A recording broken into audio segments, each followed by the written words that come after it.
Thank you, Lynette, for the intro, and thank you, Sid, for joining me this late morning at NGS. This is like a conversation between me and Sid on the curatorial gesture, specifically in relation to the show, figuring a scene that is on view at Dalam. No? So I think, Sid, it's maybe productive to begin with the context of Dalam as a space within a space. So figuring a scene is in Dalam, and there are contexts to consider in appreciating the situation in Dalam. So the space. Dalam is nested within the Southeast Asian Permanent Gallery.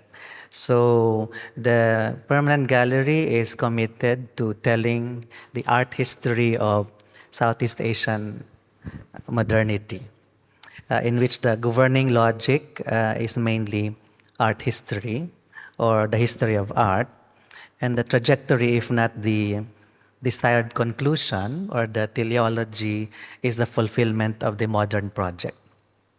The identity of this art history is also privileged, whether it is national identity or regional identity. And the aspiration of NGS is to exemplify what I would call a post-colonial and global modernism. No? No matter how problematic that formulation is, but that seems to be the aspiration. The second consideration, the second context is the national collection. The Dalam shows are meant to ventilate pieces from the national collection. So like almost 80% of the pieces in the Dalam shows are from the national collection. So that's also something to consider. And then finally, that the Dalam gives opportunity to curators to reflect on this history of Southeast Asian modern art. So to a great extent, the Dalam shows are investigative, critical, restitutive also, and speculative. So these are the mandates of Dalam. Previous Dalam initiatives have recognized certain gaps in the art history, methodologically, discursively, or just empirically. The acknowledgement and the reconsideration of the ethnic, the woman, and the religious question, and the movements within these categories. Figuring a scene as part of the Dalam iteration is an effort to offer another curatorial approach, or an approach that is curatorial. And I think we will have a discussion on this with Sid later. And not exclusively derived from the need to make exhibitions from, out of, or within art history. Which I must in the same breath state that art history has not been static, and in fact has become almost routinely self-reflexive, as it has become always already socially and politically responsive, at least in the parts I am aware of. The exhibition plays out according to episodes, and I will not rehearse the exhibition here. I would like you to see it.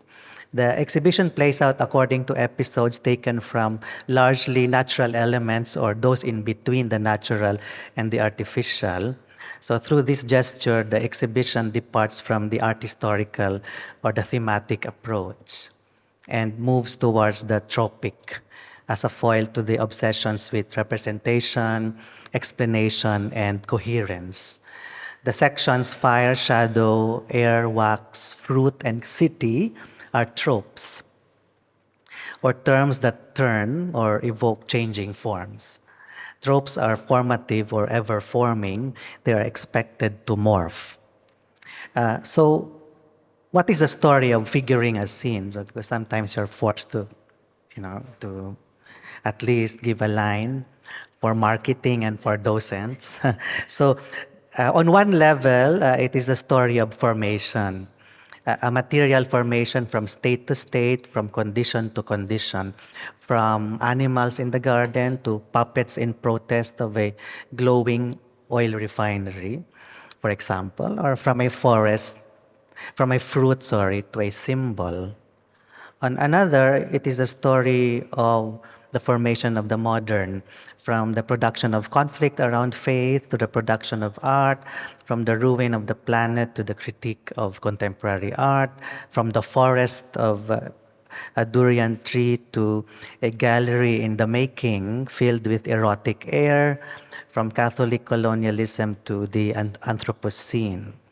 It could also be the story of the formation of the modern city after a series of fires in Malaya and the years before the independence of Singapore, and the issues intertwined with it, like development and modernization, progress and psychosis, the contemporaneous emergence of the middle class and public housing.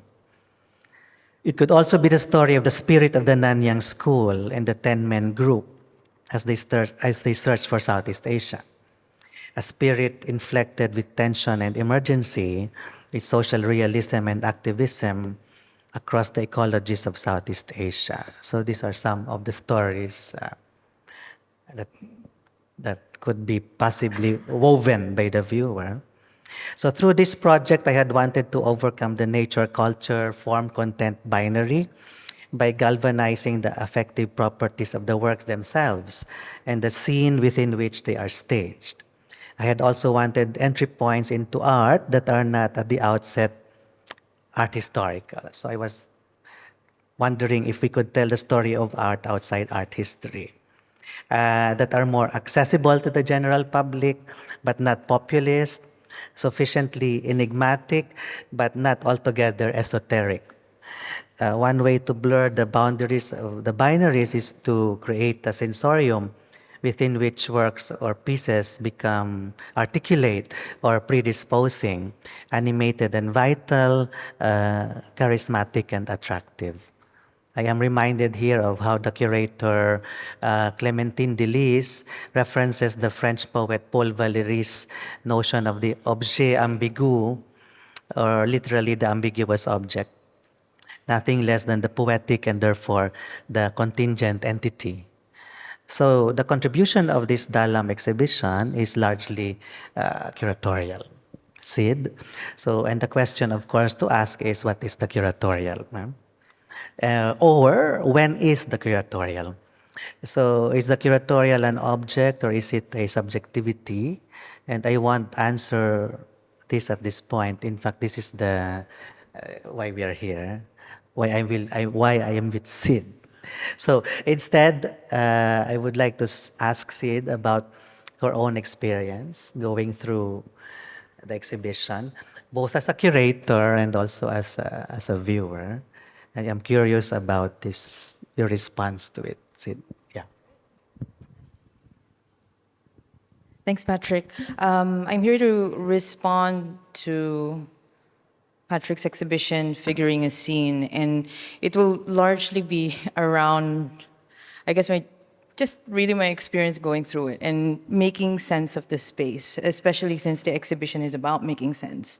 But how do we start prefiguring our experiences when it's not within a very familiar register, right? Like, for instance, we have certain expectations of coming into a display where everything's quite, maybe beyond description, but just very contextualized, be within this space's context, right? Like if we are coming, this is just me, this is a personal sort of way of positioning myself, and let's say coming into a National Gallery exhibition, like there is that certain register that kind of an art historical inquiry would be defined, that there would be some kind of chronology or a very defined line of inquiry when we go into exhibitions.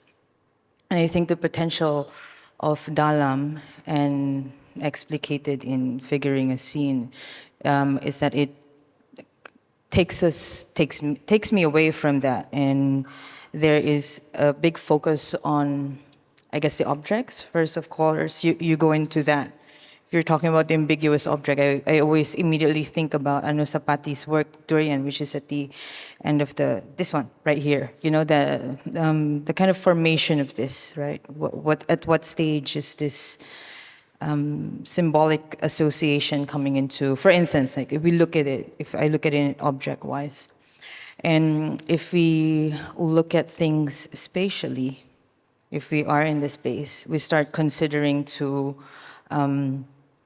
certain axis points that may be experienced a lot more than the sections that are given to us, right? Patrick has listed fire, water, air, and their provocations to these sections through his choices of artworks. But if we kind of go further a bit into a more spatial experience, we feel that suddenly there are certain things at play. For instance, the coloring. I have to say that I really find it successful, the repainting of colors in exhibitions beyond a kind of decorative and singularly symbolic was this meaning of things. I think, for instance, figuring a scene gives that off because you can start considering how it can draw us into different lines. So I'll give you an example. So right now we're looking at fire, and we understand its kind of vibrant sort of tonality, right, in the space. And then you come into different sections. So there will be an axis where it allows you, even through the sectioning of the exhibition, or you can go through several lines. My experience is you can go through, once you start, keep going left, you can find the different liukang limhaktai, fire paintings, and suddenly you're in wax of Egay Tulusan's artwork. But however, Habulan, Renato Habulan's wax. Keep saying Egay. And wax piece, tira. But on the other hand, if you are drawn to a certain kind of muteness, or how does fire sort of dissipate, you can go into city. So you start thinking also historically, a social history of the Bukit Hosui, and how that also makes Bukit Hosui fire, and how that makes as a originating ground for setting up new housing estates. So I guess I wanted to say that that's the experience I have as, so I also want to preface that I'm primarily an exhibition maker, so that space makes sense to me as an exhibition. So I'm not trained as an art historian, so that was my experience of how walls are set up, what narratives are starting to be kind of spoken through or spoken off in the artworks.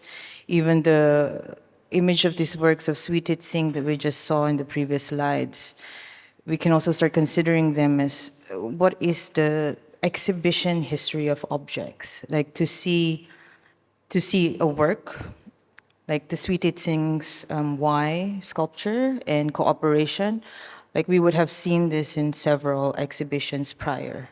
So even the meaning making that becomes ascribed to the works, like there's agency and change there. And I think that was one of the more fascinating sort of experiences going to figuring a scene. So if we do go there, if we have some kind of recall of where the artworks have been exhibited and in what conditions and what context, like in figuring a scene, it gives us a different kind of science system, a different science system. And Patrick, you spoke about the different modes or the different aspects of formation, whether it's in the object or the pictorial sense, but it also could be historic. And I wonder how you were considering, it's almost nascent and liminal. Like I'd like to ask you about that strategy of choices of artworks and how to put them side by side. How did you think about materializing, these comparabilities, these comparisons that are, I don't know if you would call them nascent or, just beginning? Yeah. That's a great question. And I've always been asked how I was able to choose and assemble these objects for an exhibition. Uh, I'm also trying to remember what the initial impulses were. Uh, and I remember, of course, the first step would be to look at the national collection. Yeah, because that's the source, right? So I was looking at um, the national collection and looking for certain maybe motifs that could create that could create an exhibition. Yeah, but it's so hard because there are so many. Yeah. No? So I thought maybe at first I remember I was interested in assemblage in Southeast Asia. So I was looking at some kind of transitional form from mixed media to installation, yeah, through assemblage, which has not really been focused on in Southeast Asia. That was I was drawn to, for instance, Renato Habulan, which I already showed at the Vargas Museum some years back. Yeah, in its earlier iteration, because this is an incremental work, and Habulan added some things in the intervening time. So I was also drawn to Anusapati sculpture. So because I think there should be a more considered exhibition of sculpture in Southeast Asia. So those two things, sculpture and assemblage, were in my mind too. I was then drawn to Liu Kang's durian vendor. I thought it was an interesting picture because it showed different phases in which the durian was being prepared for consumption.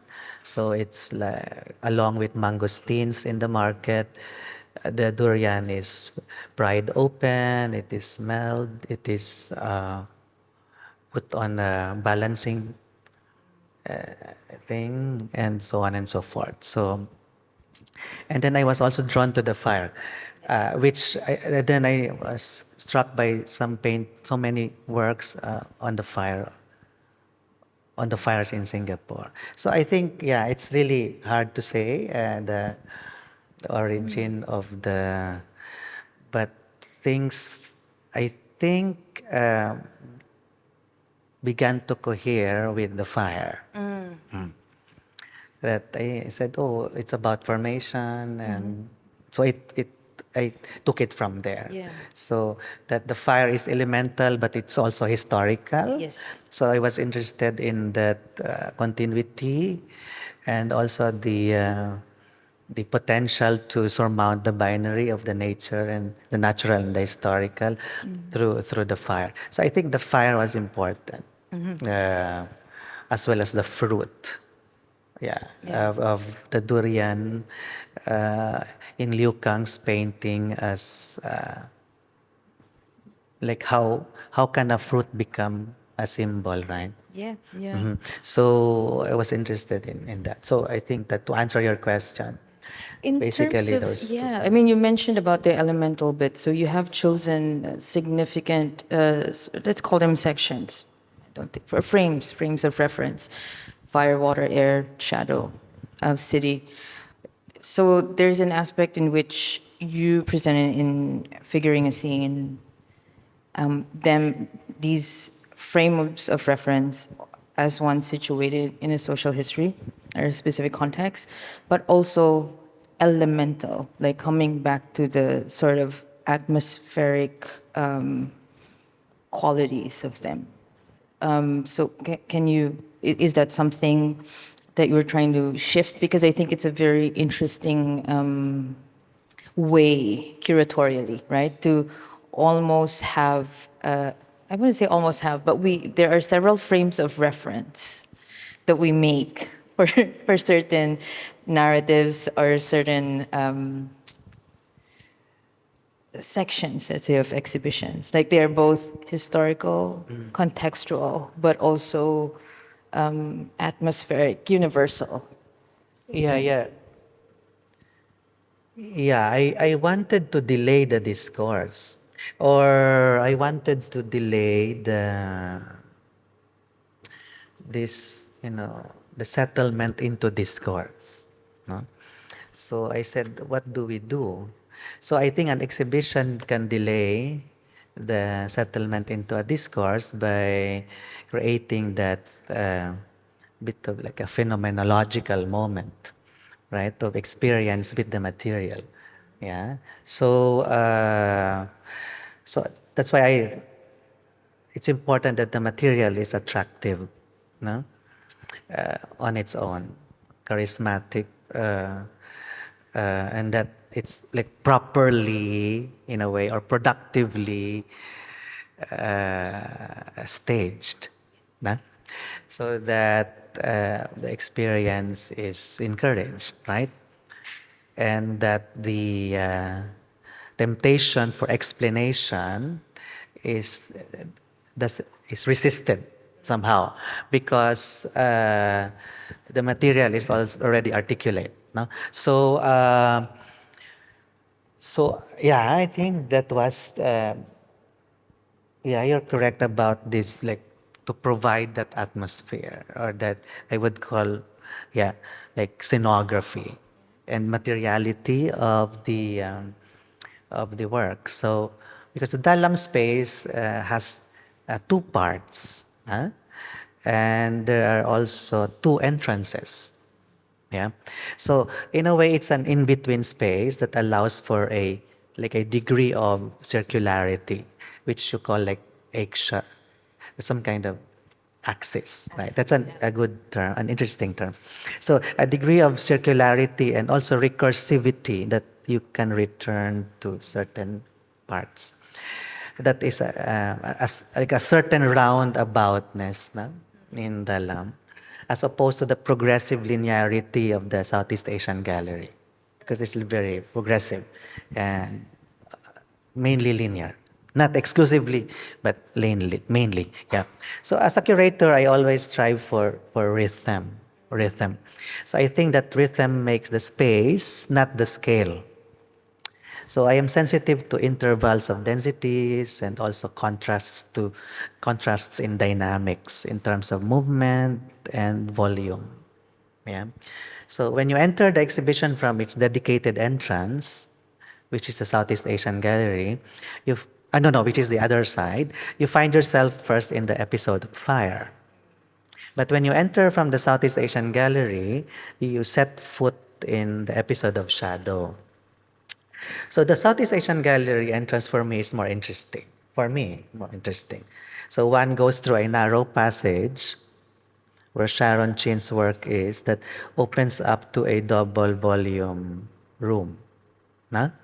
So that's a bit of contrast. So if one were to enter the other entrance, a scene of ruin and renewal would surround the viewer. So two different initiations. So the scenography in the big room is radial. Yeah, the better I think for the episodes to circulate, even as they are also assured of relative autonomies, right? Um, and alongside scenography is materiality. So I put faith in the particularity of how works are constituted, no? As substances, because they're substances, but also as traces. So I try to that there are substances, but there are also traces, present but not immovable, vulnerable, not formidable. So because they are material, they are demystified, right? To some extent, they're demystified of their artness or arthood, though definitely not like dispirited, right? Or desiccated of their aesthetics.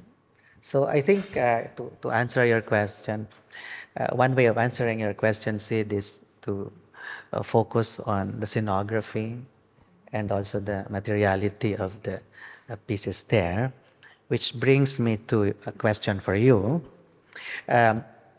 So based on the drift of this, reflection, the curatorial seems to be a kind of thinking and feeling, no?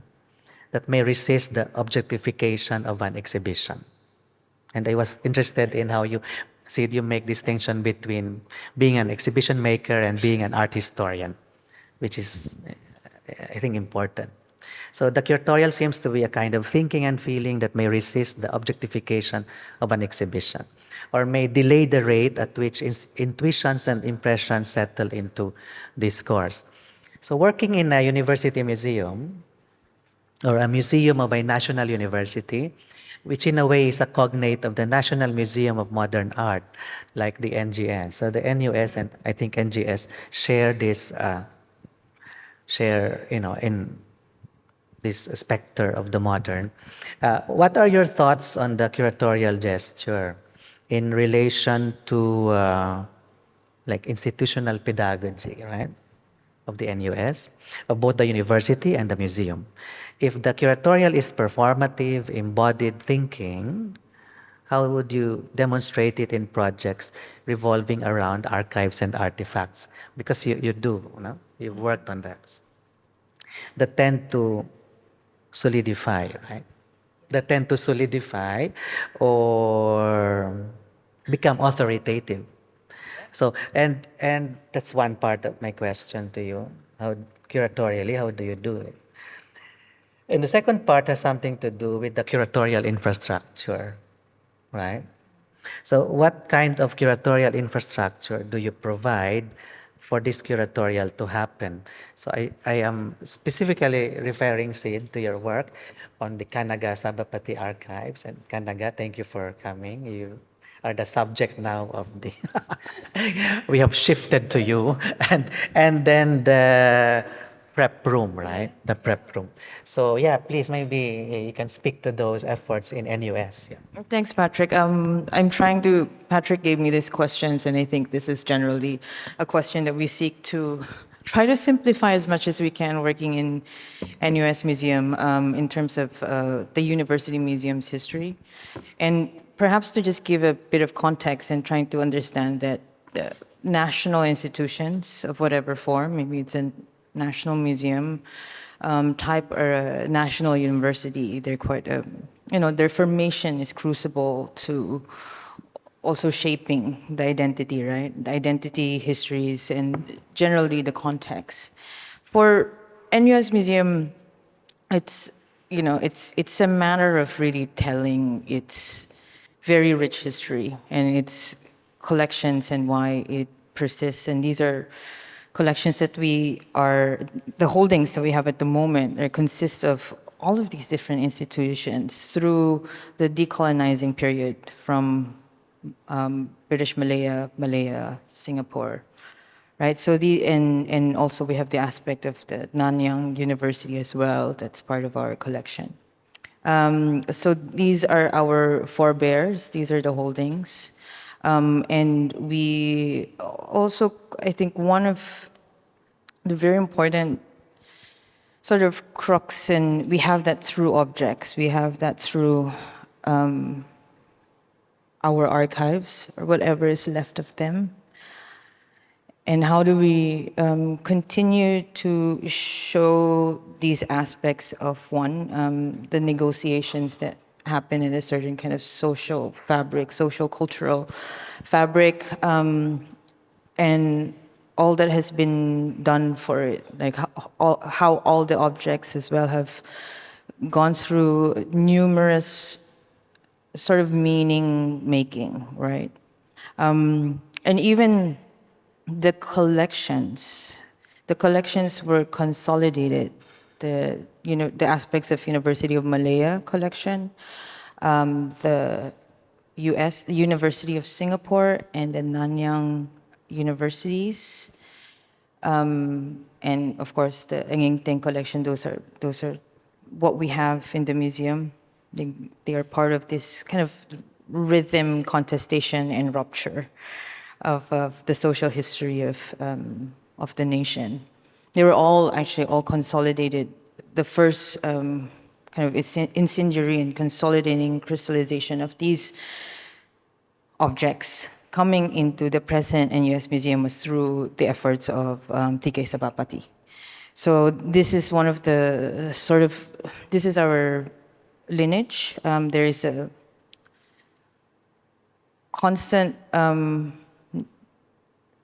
this is a very recurrent and I guess in a way operationalized into collections development too. Like in a way, everybody is accountable for the development of our collections beyond just the management. So how do we then coincide? It's almost like the curatorial as a field, as a site, is that space wherein all of these sort of disparate, almost kind of separateness, like separate holdings and groupings can somehow reconcile. And it also gives us an opportunity to have them together. So what happens when we show different things together? And the slideshow that you guys are currently looking at are actually two prep rooms that are currently in NUS Museum. Because I wanted to go towards like from object histories all the way to also archives. So how is curatorial seen in exhibitions? How do these gestures materialize? And how can we deploy archival materials? How are objects also recasted into into kind of a knowledge sphere, right?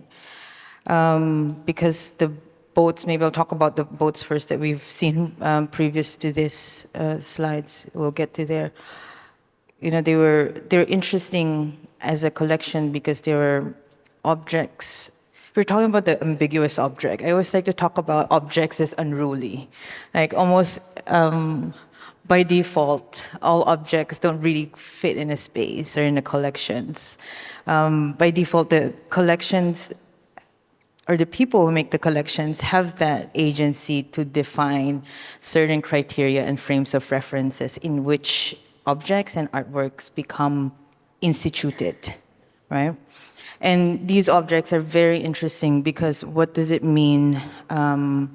What are they? You know, are they artifacts? They went through different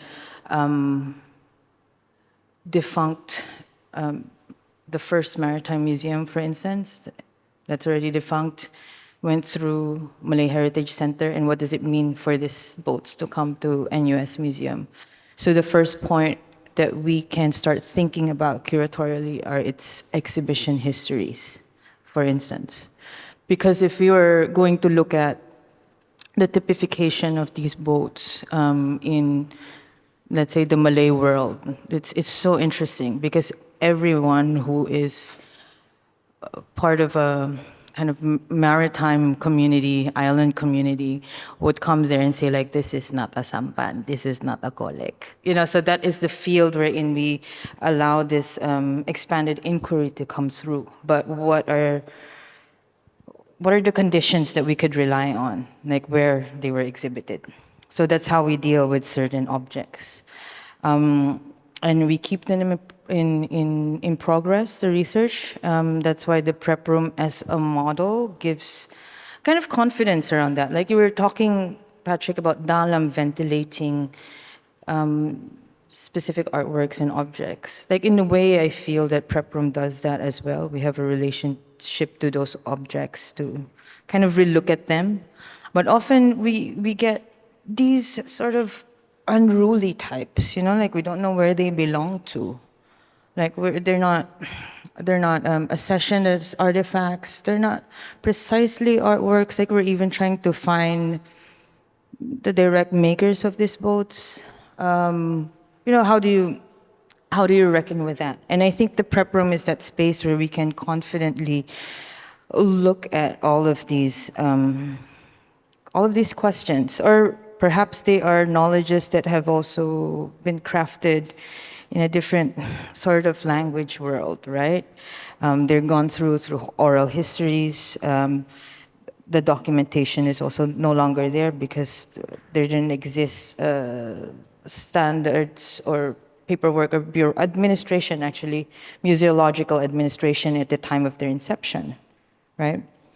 So the prep room as an actual kind of curatorial site allows all of these questions to come together in a space. And the prep room, for me, or at least this is also a personal principle, wherein exhibition or display is the point where is the point where objects, ideas, and fragmented histories can be really looked at, and this is almost like their first invitation, and that's why there's a need for their display, because this is when they are seen and they are looked at, is when that's when questions in the sort of discursive density start kind of building up. And for what we call now is the TK Sabapati archives. So these are Prof's personal libraries. We have amassed them. He has given them to us through the years. So we have around 2,300 books from his personal library. That's all I could count, Prof. But because we have other ephemera as well. We have his undergraduate and graduate thesis. We have newspaper clippings of his art reviews from Penang onwards, which I love. Fangtse and I did actually a deep dive onto Prof. Sabapati's Penang time when was this? Like earlier this year. So we were thinking about that. We were thinking through the newspaper clippings, the monographs, and when this came through, and of course the books that he has authored and put together as an editorial project. And of course, in this scene, in this image that we're looking at, I have split the display, so this is just, I would call it a display, the display of his archives into two spaces. What we're looking at the moment is actually a collection, a sampling of works that he has, also artworks that he has donated to NUS Museum. And then the interesting part of this is what you see as pamphlets at the moment, they are annotations. They're annotations in the way that it gives room to context, or at least it describes the context, while at the same time it attempts at a certain kind of network or mapping to other points, right? Whether it's kind of general Malaya history, or a certain change, or a certain kind of network, and what were all of this trans-regionalism that were happening in, let's say, in a particular archival material. So these, I pointed out to that because, inventorizing or thinking about how to consolidate and make translatable or legible a body of archives, I feel it involves a lot of different work that can be different, that can be divergent from making an exhibition. Again, if we take a long time to crystallize and to be kind of quite confident, right, in the conditions, whether it's conceptual or material conditions to the archives, there may not be a display. We wouldn't know that we'd have this. If they weren't displayed, we won't be able to display them until when we're through inventorizing them. Because the TK Sabapati archives, since Prof has started donating them to us, like many different curators and many different, I guess, curatorial periods in NUS Museum have gone through this, right? So if you're going to consolidate it in that way, or think about it in a collections way, like there may not be an exhibition, but what a prep room sort of does, at least for this particular one, is to demonstrate the sort of work that's happening, and also to ventilate, specific, I like that word that you use, ventilate specific ideas. And they are also points wherein we can return and we keep thinking about our methods of exhibition making, or even this sort of intellectual history, right? Through Sabapati's archives. But it doesn't mean that we're not doing the inventorizing. That work and that cataloging, that remains consistent throughout. But what does it mean to make an exhibition out of it? So that's always the question. We are doing all of this like collection development, all of this like invisible, we could say invisible museum work. But does that space share the same order or laws when we're doing exhibitions? Actually, I don't think so. So I think in the way the curatorial makes certain connections and certain leaps in materializing certain ideas or stages of formation, whether or not they're complete or, liminal. Yeah.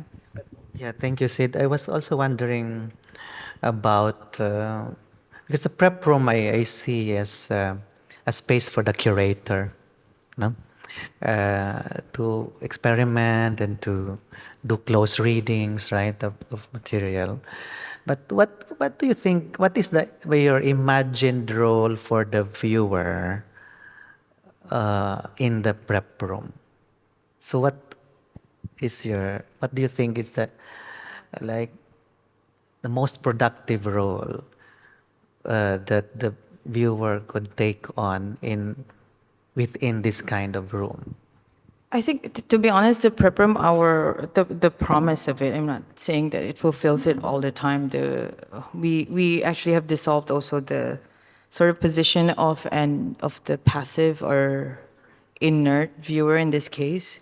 Like this is, while the displays, of course, remain as they are in that way, our viewers at this point have become collaborators or interlocutors, to be honest.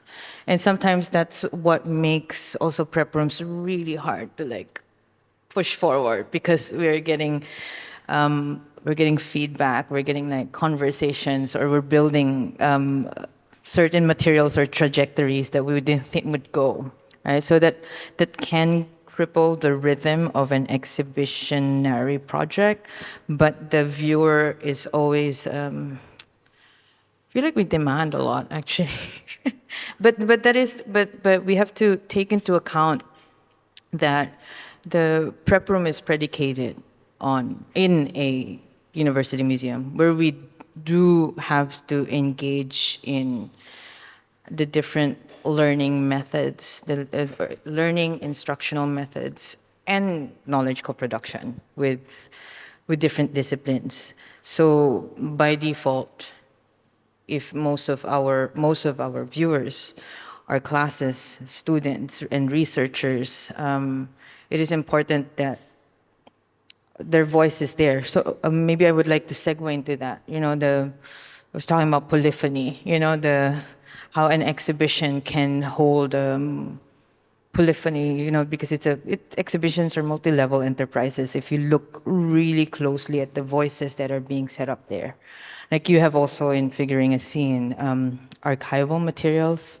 You have different also maybe voices and quotations, and viewers who would have a say on certain things. So how do we encompass or permit a certain polyphony of voices through the objects' histories also? Because, what would the objects be speaking about? What would these boats be talking about amongst themselves, for instance?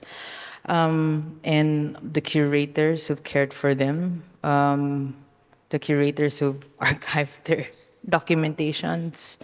I guess my question is, how do we let a certain polyphony inhabit an exhibition space without letting it kind of also fall into noise or like complete cacophony, right? So that's one of the rhetorical questions I guess I asked about curatorial. Like, does curatorial have the strength or the kind of scaffolding to hold this all together?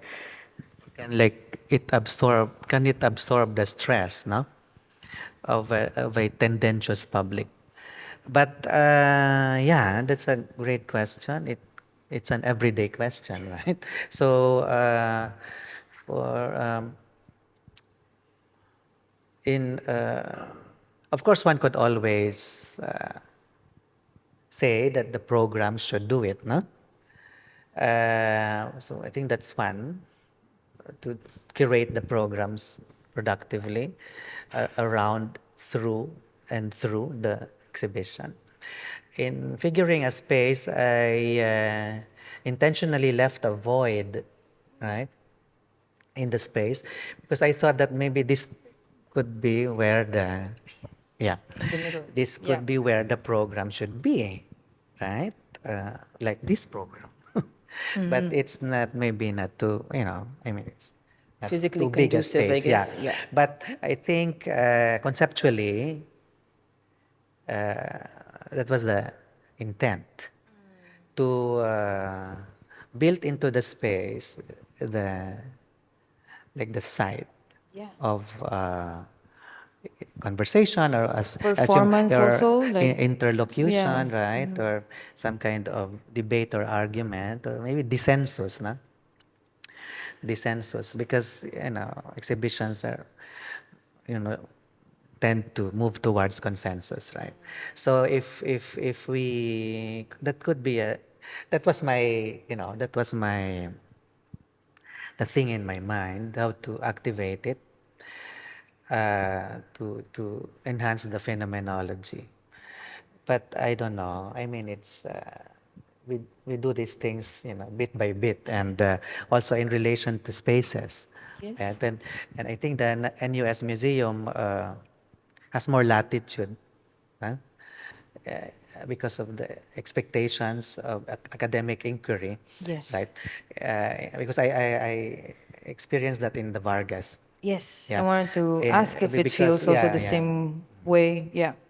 Because at the Vargas Museum at the University of the Philippines, I had more freedom in, activating sites, and also convening different types of assembly. But it's different in NGS. Yeah. And I'm aware of the givens also. So I try to find a way that the institution can be made responsive to, having this latitude. Yeah, I have no I think in the plans. curation of your objects too, I think that's also a space where that kind of line can somehow intervene, you know? Like there is a kind of conceptual intervention that seem to demonstrate itself for, you know, the lack of, let's say, a more open parameter in terms of physical use of build infrastructural use, right? Yeah, could be. There's a documentation of an action by Lim Che Chuen in figuring a scene, and it implicates the museum itself, because the site is the lobby outside. So the lobby outside the Dalam space. So I wanted that porosity, so that the viewer would realize that, you know this is part of a bigger context, no? That the air in the photograph is the same air, right? That can permeate, or that circulates. So yeah, and maybe final part of this conversation, Sid. I would like the final part of this conversation to speak to the transformative potential of the curatorial, yeah, within institutions like museums, disciplines like art history, assemblies like exhibitions, or even protocols like research. Hmm. I have been asked if the imagination that informs figuring a scene would be translated to a framework to inform as well the permanent galleries of Singapore and Southeast Asia, and the writing of the history of art within NGS in the future. I have no answer. So the same question may be posed to you, Sid. If the template of the Sabapathy archives and the prep room could become the epistemology and also the bureaucracy of the NUS Museum in the future. So what do you think? could you translate it, this, this, um, let us say, as a para-curatorial projects into a more, To kind of to, into that to, be, structure or operationalize it. to make them constitutive I know. na, of the institution. I don't know. What are your thoughts on, or they just become peripheral? I mean, persistently peripheral. I'm not sure if it was peripheral, just thinking through sort of the curatorial contributions actually of our founding curators all the way from Sullivan to Willits, Sabapati, and all of this. I think there's always been an effort of demonstrating urgent and sort of emergent processes and thinking about curatorial. Like even thinking through putting different works together, sustaining or making the definition, let's say, of a regionality, right? But it always happens at the point where it's always a proposition, and there are always work done through these propositions on, let's say, the academy, the institutions, and museologically, even in collections making. So my headspace is there. Like I feel like we're constantly on that verge, like always trying to break new ground and defining it. But yeah, so it's almost the question is where do we go from here? We have those curatorial flexes, and but how do we sustain them and ground them in actually in history, right? In history, make it history that we can return to and understand that we are coming from there. So how do we continuously also develop that? So I'm just in that headspace. I do feel like the curatorial is the answer, but but how do we also embed it? Embed it in the way we form, maintain, sustain institutions that are always on the verge of, always have to kind of convince everyone of its existence. Yeah, yeah. It's yeah, tough question, but it's there, right? It is there, and I think you used the word earlier, nascency, na? The idea of the nascent, or maybe you also use the word emergent and embedded. So I think those three terms are important to reflect on as we move forward with an approach to make this curatorial sensibility constitutive of institutional work, na? So that the binary doesn't operate too severely. So maybe as a way to end, before we invite the public to engage in the conversation, this is my spiel.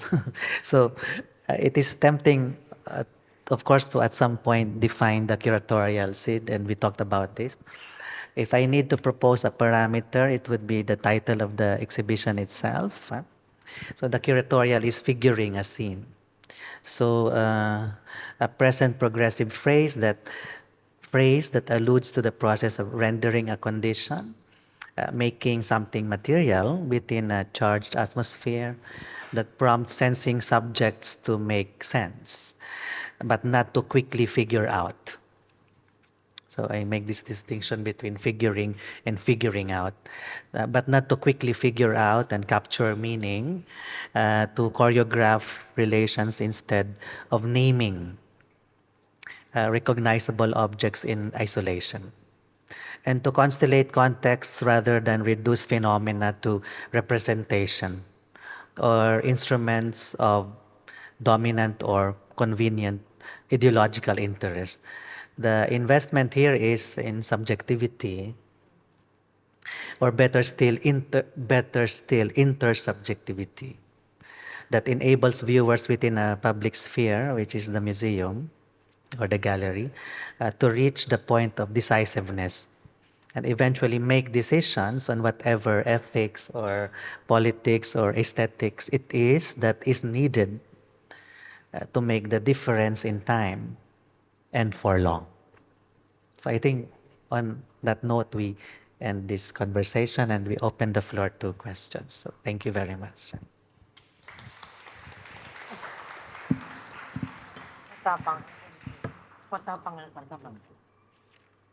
So yeah, if I think the mic is going around, then please feel free to ask questions or also offer comments and I'd say we propositions. have. Yeah, I think Christina here has a question. Thank you. Thank you so much for sharing both your views on your very personal journeys with these two collections. It's wonderful to see them here. I was able to see the exhibition very briefly on entry today, so I haven't had time to really absorb the full impact. But I'm very curious, especially with what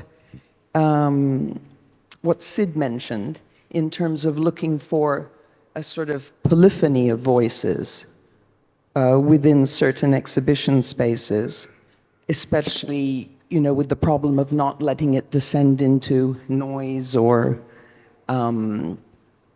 difficulty, unacceptable difficulty. I actually have a question for Patrick in the context of that, and that is, I'm sorry about that. I'm so curious to know whether what I saw on first glance as a lack of other voices and what I'm referring to is mostly the Chinese Singaporean artists in the exhibition, apart from one Indonesian and one Filipino. Was this considered, Patrick, was it your personal choice, your personal subjectivity, or a reflection of the weight within the National Gallery collection? There are like sufficiently Chinese presence, I think so. So that's a reflection of the weight within the National Gallery collection? So your question, the question is about the dominance of that voice? Yes. Okay. Not within the whole National Gallery, but within your choices in this exhibition that we're talking about today. Yeah, didn't really figure in my scene, in my curatorial scene, but that's an interesting point to reflect on. Yeah, I mean, I don't know how to respond quickly to that, but representation has always also troubled me. Like this idea of representing certain groups or certain genders within exhibition. This for me is a problem. And always it's a question posed to curators, like why are there not so few women artists or not as many, but yeah. I haven't really found a way to respond to that instructively. But what I can say is that a curator has an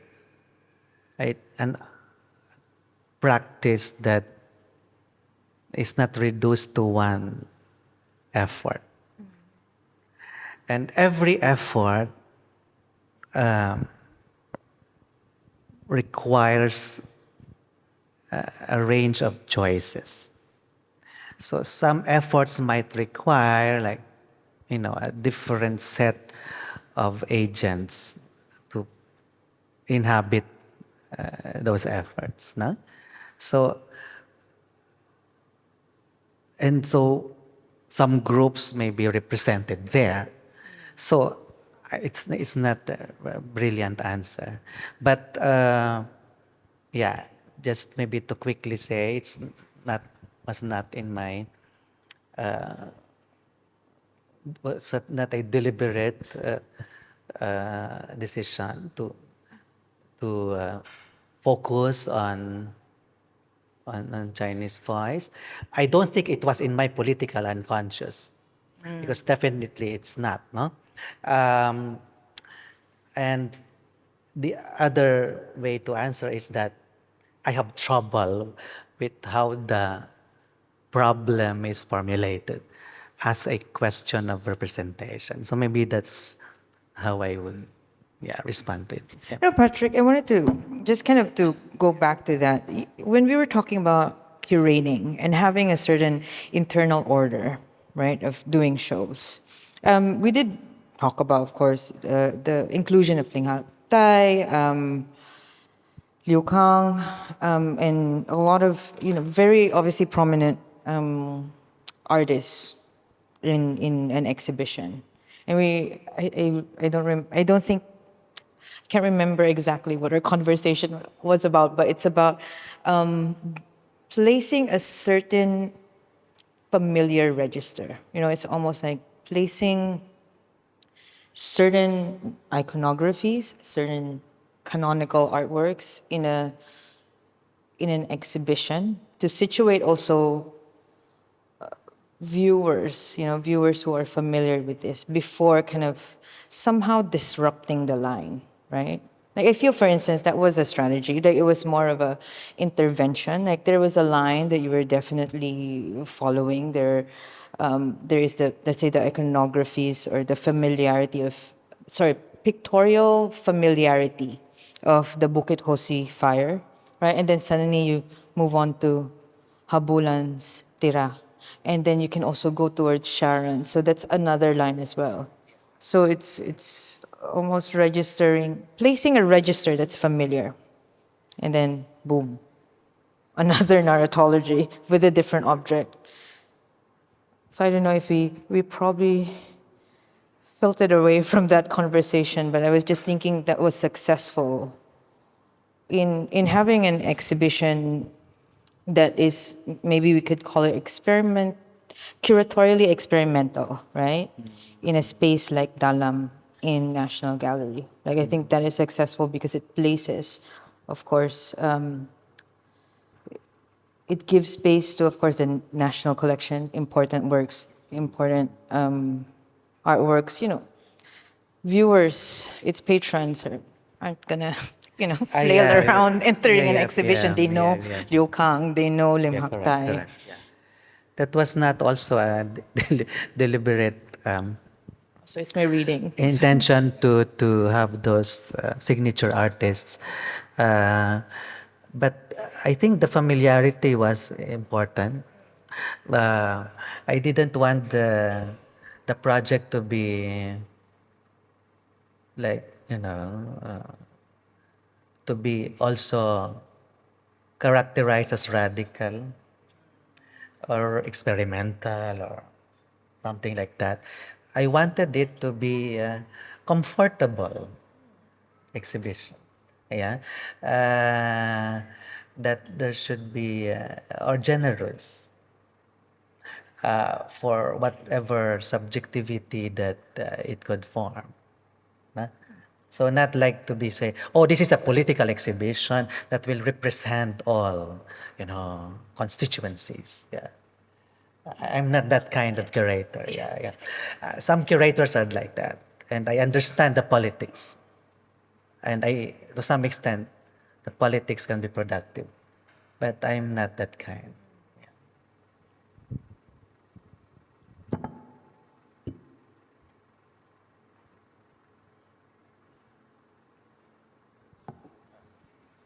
Hi.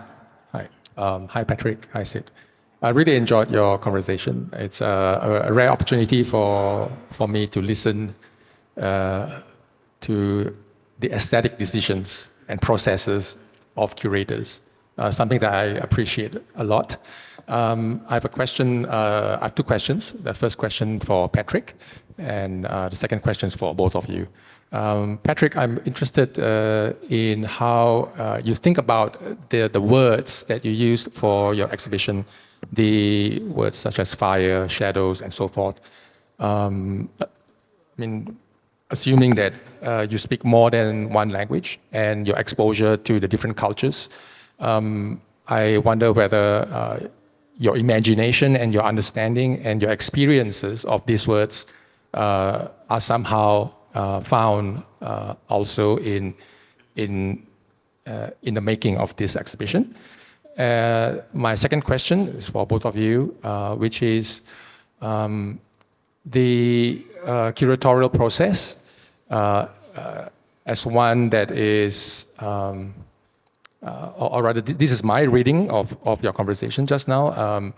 This attempt to go beyond the historiographical process to render the art objects into kind of a more active kind of sources for experience and for understanding. How does that process sits with the artist statements? Because many of these artists are no longer here. How does it sit with that? Yeah. Thanks. We can take the second question first. Yeah. Give a quick answer. We can talk.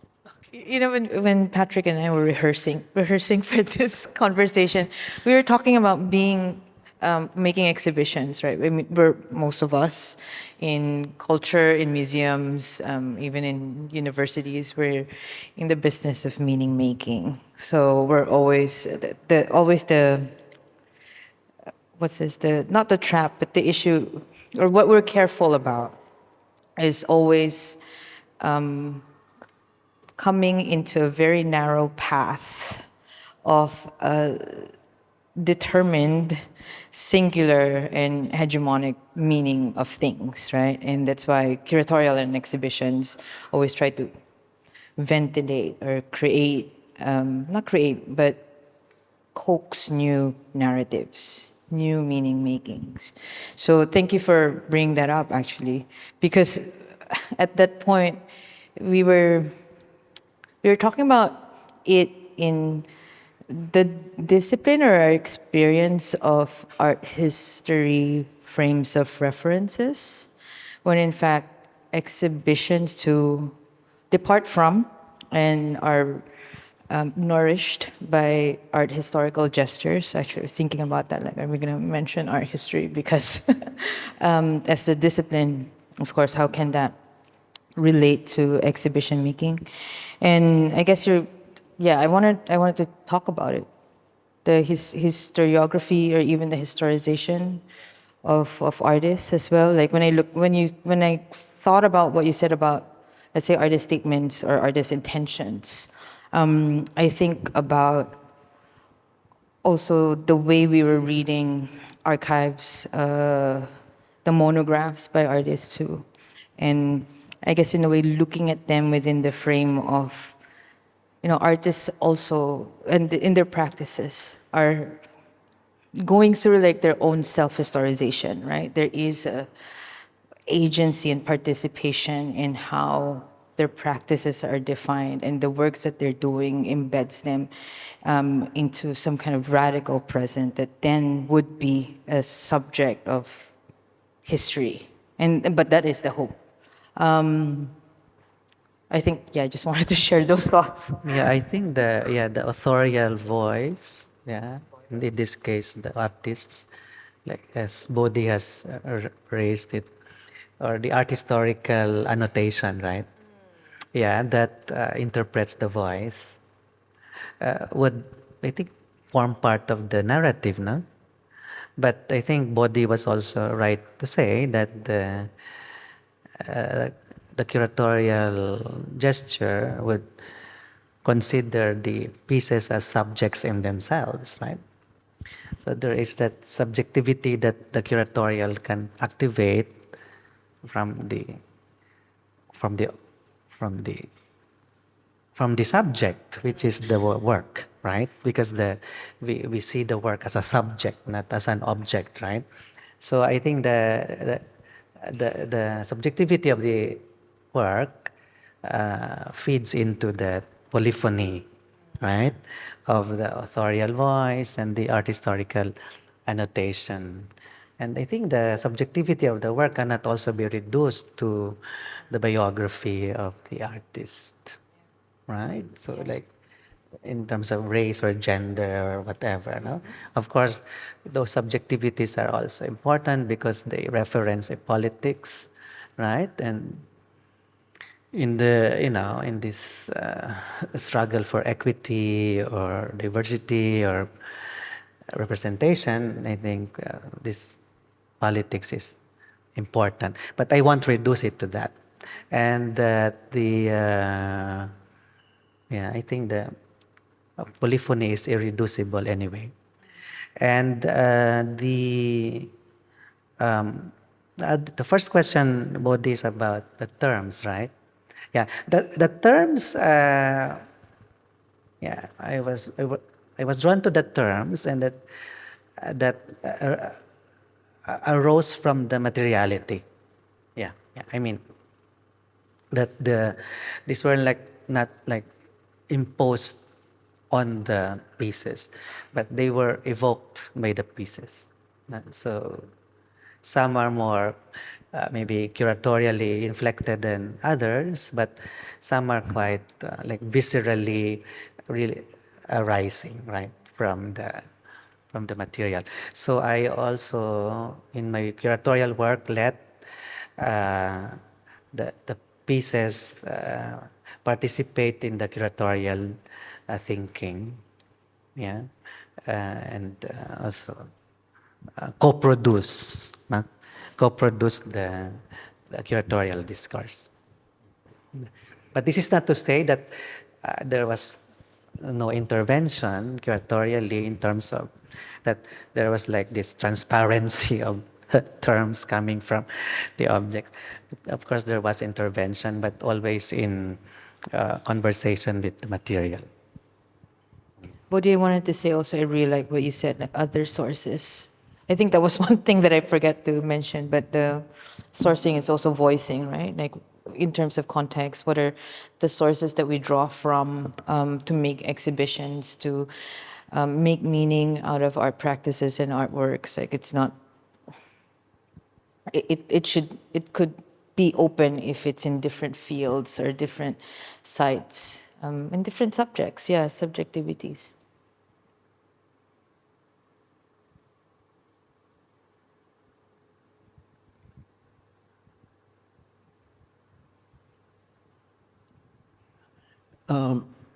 Patrick, Sid, thank you for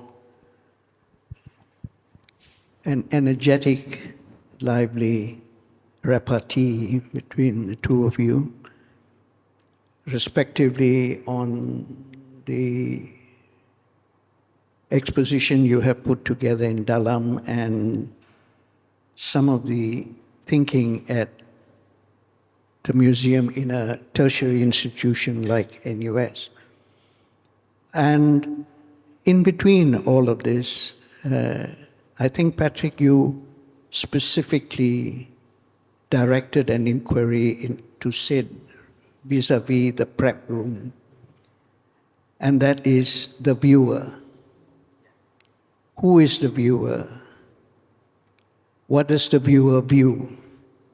And the rapport, and I think many of the comments have to do with that as well.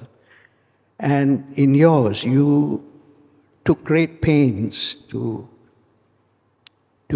explain, illustrate the extent to which you had the reception of the exhibition. I'm not saying that curators don't, but this has come to the fore prominently. And the terms that you have employed to title your exhibition, figuring and scene, which are unfashionable, really. I mean, I have not seen those, not even in exhibitions, but also in writings on exhibitions, least of all in writings that aspire to be historical and art historical. So where's all this heading to? So, and you talked about the embodying forth of these works, and these two terms seem to want to yield to that. Would one, therefore, traipse through your exhibition with a predominantly feeling of guilt in wanting to sensibly and sensually respond to these works? Materially, guilty pleasures of deriving both pleasure as well as displeasure, which are hardly talked about in receptions of exhibitions, least of all in texts that accompany. In fact, most of the texts are so joyless.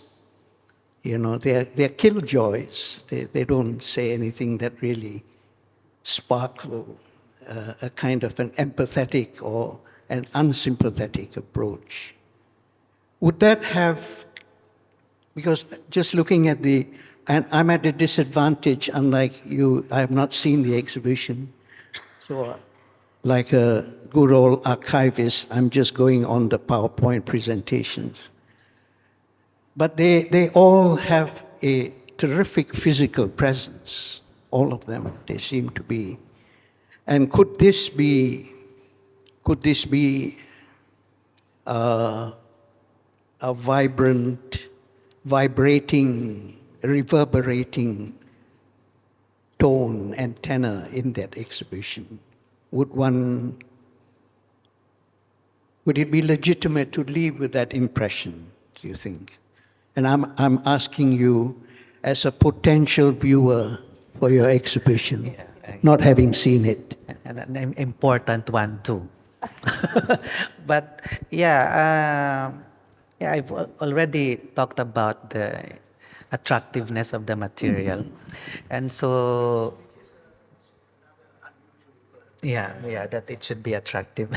Yeah, so I think it comes from the curatorial desire to engage with the viewer, uh, let us say independent of the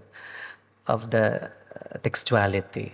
No, that's but but maybe the the independence there is not permanent. No, I'm not saying that it's like totally alienated from textuality, because at some point the, let us say, the joy or the pleasure might lead the viewer to an inquiry, right? But I want the inquiry to emerge from a bodily desire, no? And not because of a certain burden to know or to be informed. Yeah, some extent. Yeah. So I think that's one, the charisma, not necessarily the aura, no, but the charisma of the material. Yeah. So a bit, maybe I'm poaching on maybe ritual language or animistic troping. But yeah, I think, yeah, guilt, I don't know. I thought only Catholics have guilt. So, but but but you're right to say that the museum tends to discipline the pleasure, right? And I think maybe the attractiveness of the material might restore the the openness of the museum to the pleasure. So it is also coming from maybe a place of generosity, that the curatorial, because it aspires to be relational, should be a generous proposition. Yeah, so maybe that's me to answer. Kanaga.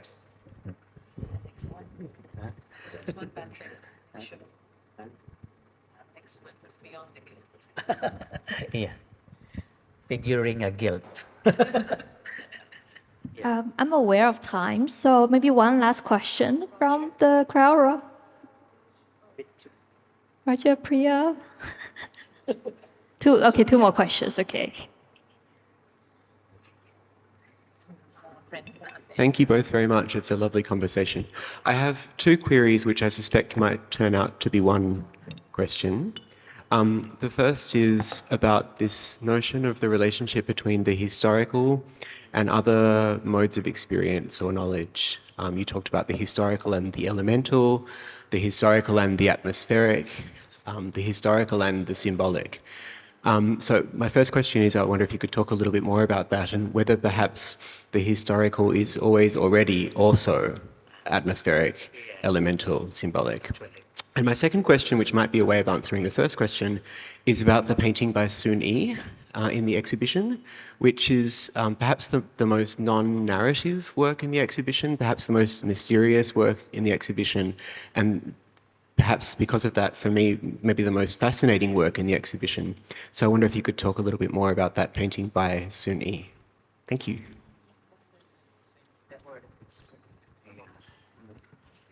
Yeah, I think the answer, Roger, was in the question already, that I wanted to restore that ecology of the historical being always already atmospheric, and the atmospheric always already the historical. So it was just maybe it's an argument in our mind, right? But I think curatorially it can be performed. Now, so this is a way to perform that curatorially, because you begin with the elements of the binary, because you see it, no? You see nature on the one hand, you see city, you see things like maybe temporarily, discretely, right? Or tentatively clear cut, no? But at some point, the edges are blurred or they become fuzzy, and because of the circulation, the binary tends to no longer operate, or maybe a third materiality arises. So I think that's could be the promise of the curatorial, not to make those things possible. Yeah. The Sunni thing, yeah, Sunni, yeah, thank you so much for your fascination with Sunni. It's a small work.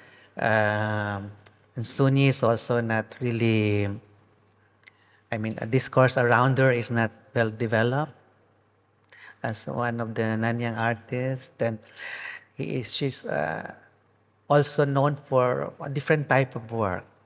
I think more maybe in derogative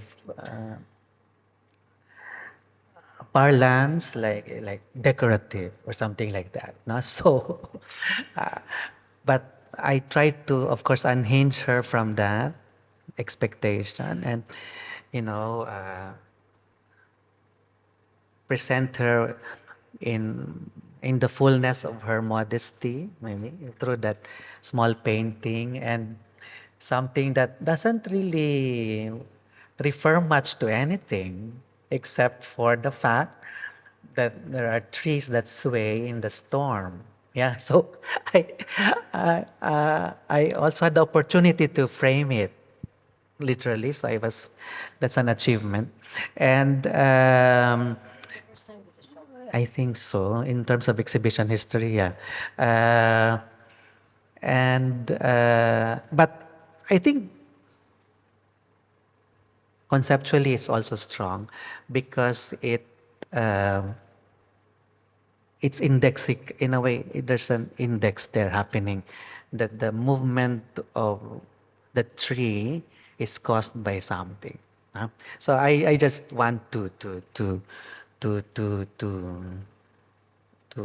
foreground that movement within representation. One can have an indexical approach to it, yeah. And also the impossibility of actual movement, right? Because it's just a painting. But if next to Lim Tse Chuen, which is, of course, a different case altogether. So, yeah. Yeah. I think we have one last question from Dr. Priya. Thanks, Sid and Patrick, for a very interesting conversation. I had a question from the position of an educator. So projects such as Dalam and the prep room at the NUS Museum often serve as being very effective and critical tools for teaching and learning, or for our pedagogies in general. The very fact that these projects do not have to abide by a linear telling or a chronological structure, or that they allow objects that have an unsettled provenance or an unsettled discourse, to borrow Patrick's term, that allows for greater reflection and criticality in our pedagogies. So I wondered if the pedagogical efficacy of these projects could be used as a measuring criteria to elevate these projects and sites as being as important, if not more important, than other special exhibitions and permanent exhibitions or textbook-style exhibitions. So I know that the pedagogical efficacy or that criteria counts better in the NUS Museum's setting because it is a university museum, but Patrick, could that count or could that be mobilized as actively in the National Gallery setting?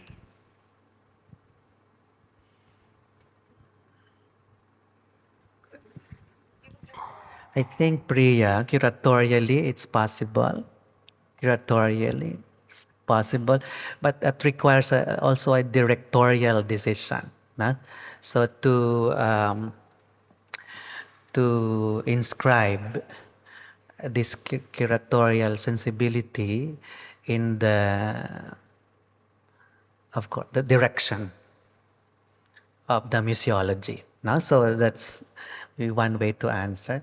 Second is, if the bureaucracy is not so keen to maybe circulate it,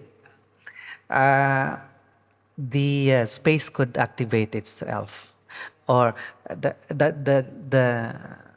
aspiration of the curator is for the exhibition to activate itself pedagogically, so that it doesn't require the let us say the imposition of, let us say, a program's mindset, right? That might be more normative, right?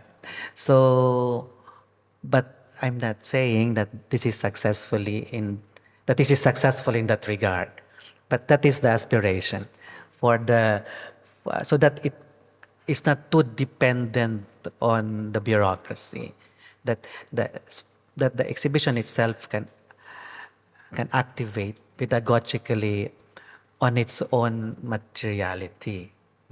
So, yeah, I don't know if that's that's an answer that can translate into policy, but that's a curatorial position. Yeah.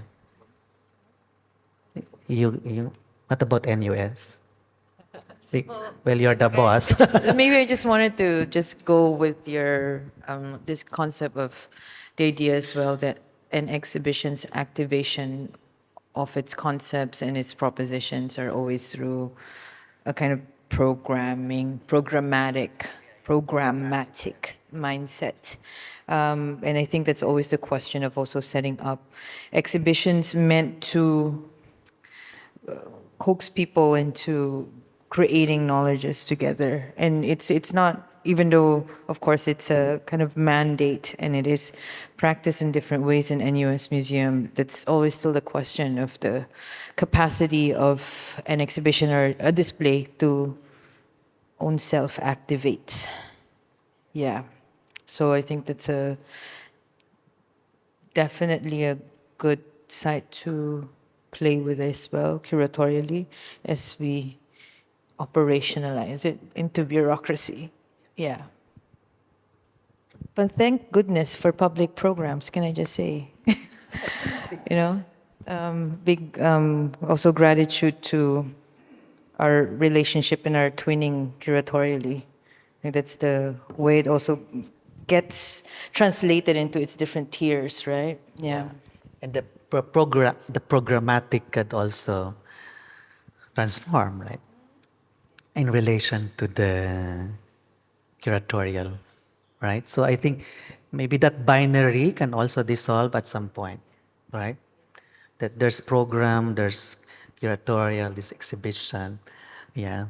I don't know about marketing, but I think the program and the curatorial can actually yeah, be rethought as an ensemble. No? Yes, yes, for sure. Thank you.